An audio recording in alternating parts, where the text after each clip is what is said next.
Supreme court కీలక తీర్పు ఇచ్చింది. దేశవ్యాప్తంగా ఏకీకృత వైద్య విద్య ప్రవేశ పరీక్షను నిర్వహించాలని ఆదేశించింది. నీట్ను 2 విడతలుగా నిర్వహించాలని అత్యున్నత న్యాయస్థానం స్పష్టం చేసింది. కోర్టు ఆదేశాల మేరకు అన్ని రాష్ట్రాల్లోనూ నీట్ను అమలు చేయాల్సిందేనని వెల్లడించింది. మే 1, జూన్ 24న నీట్ పరీక్ష నిర్వహించి ఆగస్టు 17న ఫలితాలు వెల్లడించాలని సుప్రీంకోర్టు పేర్కొంది. సెప్టెంబర్ 30 నాటికి కౌన్సిలింగ్ పూర్తి చేసి అక్టోబర్ 1 నుంచి తరగతులు ప్రారంభించాలని సూచించింది.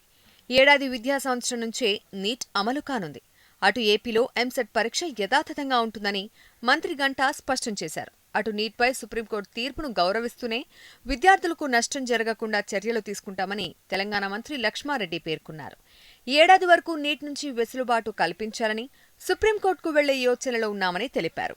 ఇంతకీ నీట్ విషయంలో సుప్రీం తీర్పు గందరగోళం సృష్టిస్తోందా? తాజా తీర్పుతో ఎంసెట్ రాయనున్న విద్యార్థులు అయోమయానికి గురవుతున్నారా?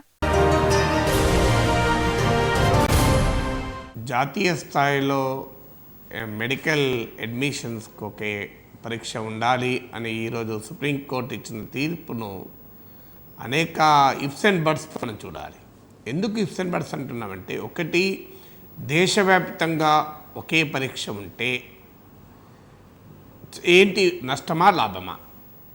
తక్షణం వచ్చేటువంటి విద్యార్థులకు ఉండే లాభం ఏంటంటే, సహజంగా ఒక ఇంటర్మీడియట్ బైపీసీ చదివిన విద్యార్థి వాళ్ళు అనేక పరీక్షలు రాయాల్సి వస్తుంది. ఇది ఎంపీసీ చదివిన విద్యార్థి కూడా ఇదే ప్రాబ్లం. ఒక్కొక్క కాలేజీ కోసం ఒక్కొక్క పరీక్ష రాయాల్సి ఉంటుంది. స్టేట్లో రాయాలి అంటే మన ఎంసెట్ రాయాలి, ఐఐటి రాయాలి, ఏఐఈఈ రాయాలి, మణిపాల్ రాయాలి, ఇలా ఒక్కొక్క పరీక్ష విట్టు రాయాలి, ఎస్ఆర్ఎంఈ రాయాలి. ఇలాగే మెడికల్ వాళ్ళు కూడా రకరకాల పరీక్షలు రాయాల్సి వస్తుంది. ఇన్ని రకాల పరీక్షలు రాయాల్సినప్పుడు ఏమవుతుంది అంటే, విద్యార్థికి అదనంగా భారం అవుతుంది. ఇది వేల రూపాయల ఖర్చు అవుతుంది. ఒక మెడికల్ ఎంట్రన్స్ రాసే స్టూడెంట్కు చాలా సమయము, ప్రెషర్ కూడా ఇది పెరిగిపోతుంది. ఇది మొదటిగా ఉండే సమస్య. ఈ సమస్య జాతీయ స్థాయిలో ఒకే పరీక్ష ఉండడంతో పోతుంది. దీనికి ఉన్నటువంటి ఒక ప్రయోజనం ఇది. ఇక రెండవది, ప్రైవేట్ మెడికల్ కళాశాలలు మా ఇష్టం వచ్చినట్టుగా మేము ఎగ్జామ్ జరుపుకుంటాం అనేటువంటి వాదన పెడుతున్నారు. మాకు స్వేచ్ఛ ఉండాలి, స్వాతంత్రం ఉండాలి. ఇప్పుడు క్రిస్టియన్ మెడికల్ కాలేజ్, సిఎంసి లాంటి వాళ్ళు మాకు రాజ్యాంగ మైనార్టీలకు ప్రత్యేక రక్షణ కల్పించినందుకు మేము మా పరీక్ష పెట్టుకుంటాం. రాజ్యాంగము మైనారిటీ ప్రజల సంస్కృతిని కాపాడటానికి ప్రత్యేక రక్షణ ఇచ్చింది, కానీ ప్రత్యేకంగా పరీక్షలు పెట్టుకోవడానికి కాదు. మీరు మైనారిటీలు కనుక ప్రత్యేకంగా వేరే గాలి పీలుస్తారా? మైనారిటీలు కనుక మీరు ప్రత్యేకంగా వేరే నీళ్లు తాగుతారా? మైనారిటీలకు రాజ్యాంగం రక్షణ కల్పించింది కనుక మేము నీరు తాగం, గాలి పీలువం, మాకు సెపరేట్గా గాలి నీరు సప్లై చేయాలని అడిగితే అంగీకరిస్తామా? అందువల్ల అన్నిటికీ దాన్ని కోట్ చేయలేము మనం. అందువల్ల ఈ ప్రైవేటు విద్యా సంస్థలు ఇష్టారాజ్యంగా వ్యవహరించడానికి, ఒక విశృంఖల వ్యాపారానికి ఈ ఎంట్రన్స్ పరీక్షను ఉపయోగించుకోకుండా ఉండటానికి ఇది దోహదం చేస్తుంది. ఇది రెండవ లాభం. ఇక నష్టం ఏంటి అని అనుకున్నప్పుడు, ఒక్కటేంటి సమస్య, నష్టం కన్నా ఎక్కువ సమస్య. ఇప్పుడు ఒకే పరీక్ష ఉన్నప్పుడు దానికన్నా 3-4 పరీక్షలు ఉన్నాయనుకోండి, ఒక పరీక్ష బాగా రాయకపోయినా విద్యార్థి మరో పరీక్ష రాసుకోవచ్చు, ఆ పరీక్షలో బాగా రాయొచ్చు, ఆ ఫెసిలిటీ ఉంటుంది. ఇప్పుడు ఆ ఒక్కరోజు పరీక్ష రాయకపోతే కొంపలు మునిగిపోతాయి. దీనికన్నా ఒక 2-3 సార్లు పరీక్షలు ఉన్నాయనుకోండి, 2-3 రకాల పరీక్షలు, ఒక దాంట్లో సీట్ రాకపోయినా ఇంకో దాంట్లో సీట్ వస్తుంది. ఇప్పుడు మనం చూస్తుంటాం, ఒక కాలేజీలో సీట్ రాకపోతే ఇంకో కాలేజీలో సీట్ రావచ్చు. ఇది ఒక బెనిఫిట్. అనేక రకాల పరీక్షలు ఉంటాయి, కానీ డెఫినెట్గా భారం అంటే భారమే, దాని బెనిఫిట్ అంటే బెనిఫిట్ ఉంటుంది. ఇక రెండవది ఏంటి అన్నప్పుడు, లాంగ్వేజ్. ఇప్పుడు మన తెలంగాణ రాష్ట్రంలో, ఆంధ్రప్రదేశ్ రాష్ట్రంలో ఎంసెట్ రాసినప్పుడు తెలుగులో కూడా పరీక్ష రాసుకునే సౌలభ్యం ఉంటుంది. ఇప్పటికీ వేల మంది విద్యార్థులు, లక్షల సంఖ్యలో విద్యార్థులు తెలుగు మీడియం చదువుతున్న విద్యార్థులు ఉన్నారు. ముఖ్యంగా ప్రభుత్వ కళాశాలలో చదువుతున్న వాళ్ళు, పేద బిడ్డలు, తెలుగు మీడియం చదువుతున్న విద్యార్థులు ఉన్నారు. ఈ తెలుగు మీడియం చదివే విద్యార్థులకు ఆల్ ఇండియా పరీక్ష ఒక ఇంగ్లీష్, హిందీలోనే ఉంటే నష్టం కదా అనేది ఒక వాదన. అయితే ఇదేమీ అసాధ్యం కాదు. అన్ని భారతీయ భాషల్లో కూడా ఆల్ ఇండియా ఎగ్జామ్ ఉండాలి అని డిమాండ్ చేయాలి. బహుశా ఉంటుందని అనుకుందాం. అందువల్ల ఈ సమస్య పరిష్కారం అవుతుంది. ఇక రెండవ సమస్య ఏంటి, మన రాష్ట్ర విద్యార్థులకు నష్టం వస్తుంది అని. కానీ ఇది పూర్తిగా నిజం కాదు.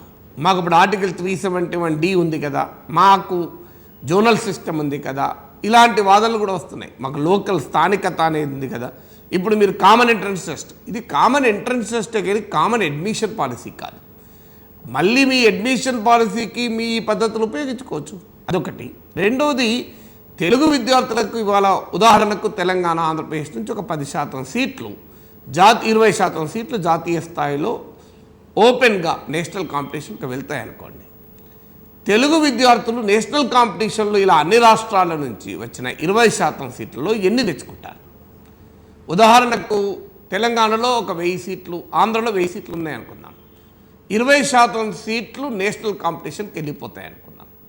అప్పుడు ఇక్కడ ఒక 200 సీట్లు తెలంగాణలో, ఆంధ్రప్రదేశ్లో ఉన్న 200 సీట్లు, అంటే 400 సీట్లు తెలుగు విద్యార్థులకే రావాల్సింది జాతీయ కాంపిటీషన్లో వెళ్తాయి. కానీ అదే సమయంలో కర్ణాటక నుంచి, తమిళనాడు నుంచి, కేరళ నుంచి, ఛత్తీస్గఢ్ నుంచి, ఉత్తరప్రదేశ్ నుంచి, ఇట్లా అన్ని రాష్ట్రాల నుంచి కూడా 20% సీట్లు నేషనల్ కాంపిటీషన్కి వచ్చి చేరుతాయి. ఈ మొత్తం జాతీయ పూల్లో ఉన్న సీట్లలో 400 కన్నా తక్కువ తెలుగు వారికి సీట్లు వస్తే తెలుగు వాళ్ళు నష్టపోతారు. 400 కన్నా ఎక్కువ సీట్లు వస్తే తెలుగు వాళ్ళు లాభపడతారు.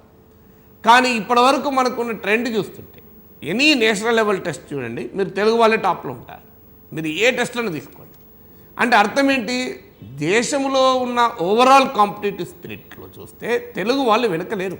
ఇప్పుడు ఉదాహరణకు మీరు ఒక ఛత్తీస్గఢ్ విద్యార్థి, ఒక ఆంధ్రప్రదేశ్ విద్యార్థి లేదా తెలంగాణ విద్యార్థి, మీరు ఆల్ ఇండియా మెడికల్ టెస్ట్ రాస్తారనుకోండి, నేషనల్ కాంపిటీషన్ కోటాలో ఖచ్చితంగా తెలుగు వాళ్ళు, ఎవరైతే తెలుగు స్టూడెంట్, కొద్దిగా ఒక అటు ఇటు ఉండొచ్చు, డెఫినెట్గా బెటర్ పర్ఫార్మెన్స్ ఇచ్చే అవకాశం ఉంటుంది.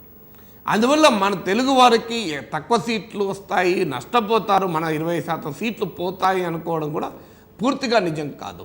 ఆ మాటకొస్తే కొన్ని స్టాండర్డ్ మెడికల్ కాలేజెస్లో ఇప్పుడు మనకు కొన్ని సీట్లు రావడానికి కూడా స్కోప్ ఉంటాయి. ఇప్పుడు అనేక రాష్ట్రాల్లో చాలా స్టాండర్డ్ మెడికల్ కాలేజెస్ ఉండి అక్కడ స్థానికంగా ఉన్న విద్యార్థులకు మాత్రమే సీట్లు వస్తుంటే ఇప్పుడు వెళ్ళి మనం కూడా అక్కడ సీట్లు తెచ్చుకోవడానికి అవకాశం ఉంటుంది. ఇది ఒక ప్రయోజనం. ఇక మరొక వాదన ఎంసెట్ ఉండేది, ఇది కేంద్రీకరణకు దారితీస్తుంది కదా, జాతీయ స్థాయిలో ఒకే పరీక్ష ఉంటే రాష్ట్రాల స్వయం ప్రతిపత్తిపై దాడి కదా అనే వాదన. కానీ మనం ప్రతిదాన్ని కేంద్రీకరణ, వికేంద్రీకరణ దృష్టితో చూడకూడదు. కొన్ని సందర్భాల్లో కేంద్రీకరణ మంచిదే కావచ్చు. ఇవాళ వికేంద్రీకరణ పేరిట మనము మరి ఎందుకు రాష్ట్ర స్థాయిలోనే పరీక్ష ఉండాలి? మరి ఇంకా కింది కూడా పోవచ్చు కదా. ప్రతి జిల్లా స్థాయిలో ఉన్న మెడికల్ కాలేజ్ అడ్మిషన్లకు జిల్లా లెవెల్లో పరీక్షలు పెట్టుకోమని అంగీకరిద్దామా? అందువల్ల అది సమస్య కాదు. కొన్ని రాష్ట్రాల్లో ఇవాళ ఎంసెట్ పరీక్ష నిర్వహణ, అలాగే వైద్య కళాశాలల అడ్మిషన్లు చాలా గందరగోళంగా ఉన్నాయి. కుంభకోణం ఇప్పుడు మధ్యప్రదేశ్ ఉదాహరణ, వ్యాపం కుంభకోణం చూసాం మనం. అంటే అక్కడ పరీక్షలే గల్లంతవుతున్నాయి. ఇలాంటి రాష్ట్రాల్లో జరుగుతున్న దుర్మార్గానికి కట్టడి చేసేందుకు కూడా ఈ కామన్ ఎంట్రన్స్ టెస్ట్ ఉపయోగపడుతుంది. అయితే ఇది తెలంగాణ, ఆంధ్రప్రదేశ్లో ఉన్న మనలాంటి వాళ్ళకు ఈ ప్రమాదం లేదు. నిజంగా చెప్పాలంటే మన ఎంసెట్ ఈరోజు అఖిల భారత స్థాయిలో ఉండేటువంటి ప్రమాణాలకి ఏమీ తక్కువ లేదు. అందువల్ల మనకు అది వర్తించదు. కానీ భారతదేశంలో అనేక రాష్ట్రాలకు ఈ జాతీయ పరీక్ష వల్ల ఈ ప్రమాదాన్ని కూడా మనం నివారించడానికి అవకాశం ఉంటుంది. అయితే ఇంకొక జెన్యూన్ కన్సర్న్ స్టూడెంట్స్ ఏంటంటే, ఎస్ఎస్సి బోర్డులో మన వాళ్ళు intermediate board of intermediate text books చదువుతారు. కానీ జాతీయ స్థాయి ఎగ్జామ్ ఏమో సిబిఎస్ఈ టెక్స్ట్ బుక్ల ఆధారంగా ఉంటుంది. ఇది ఒక జెన్యూన్ కన్సర్న్, పిల్లల్ని తల్లిదండ్రులు కూడా కన్సర్న్. అందువల్ల మేము ఆల్ ఇండియా టెస్ట్లో నష్టపోతామని. కానీ మనం అర్థం చేసుకోవాల్సింది ఏంటంటే, ఇక్కడ కూడా 90% ఆఫ్ ద స్టూడెంట్స్కు ఒకే రకమైన సమస్య ఉంటుంది. ఎందుకంటే 90% ఇంటర్మీడియట్ సిలబస్ చదువుతుంటే ఒక 10% కూడా సిబిఎస్ఈ చదివే వాళ్ళు ఉండరు.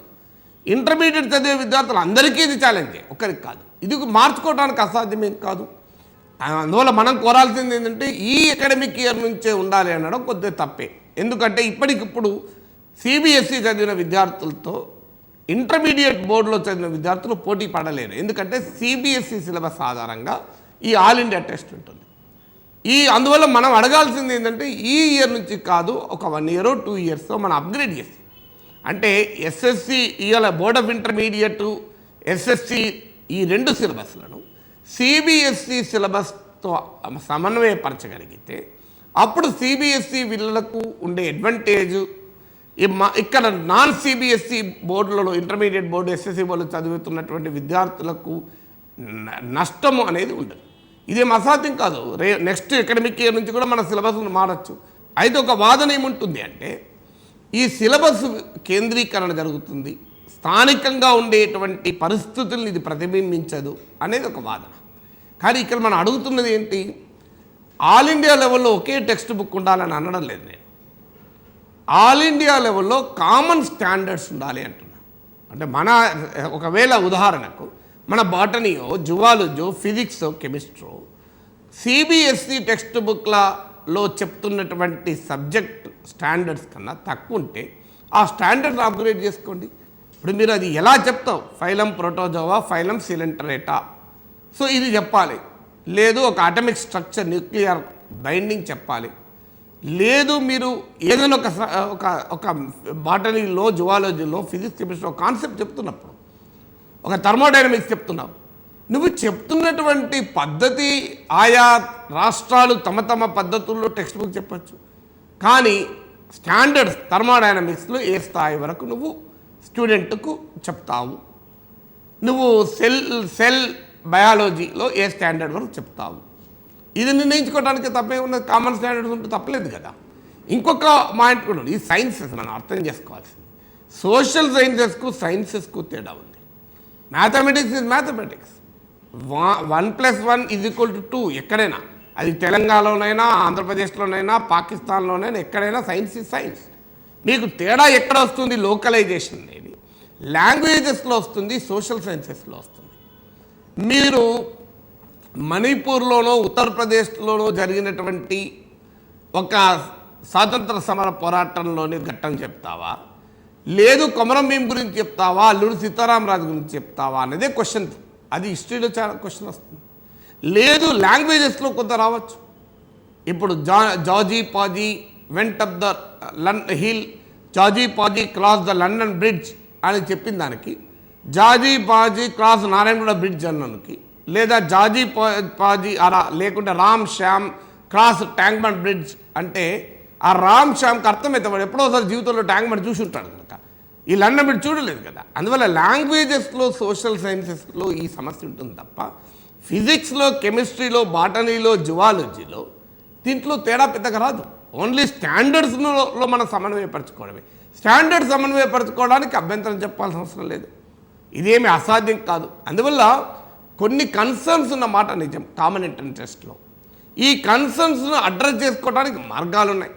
టెక్స్ట్ బుక్స్ను సిబిఎస్ఈ టెక్స్ట్ బుక్స్తో సమన్వయపరచుకోవడం, ఒకవేళ తెలుగు భాషలో లేదా అన్ని భారతీయ భాషల్లో పరీక్ష లేకపోతే అన్ని భారతీయ భాషల్లో పరీక్ష ఉండాలి అని డిమాండ్ చేయడం, ఈ అకాడమిక్ ఇయర్ నుంచి సమన్వయం సిబిఎస్ఈ టెక్స్ట్ బుక్స్తో సమన్వయపరచలేం కనుక ఇంటర్మీడియట్ బోర్డులో చదువుతున్న పిల్లలకు నష్టం జరిగే ప్రమాదం ఉంది కనుక అవసరమైతే నెక్స్ట్ ఇయర్ నుంచి దీన్ని అమలు చేయమని అడగడం, ఇలాంటి ఇన్స్టెంట్ బట్స్ అనేది మనం అనేకం పెట్టుకోవచ్చు.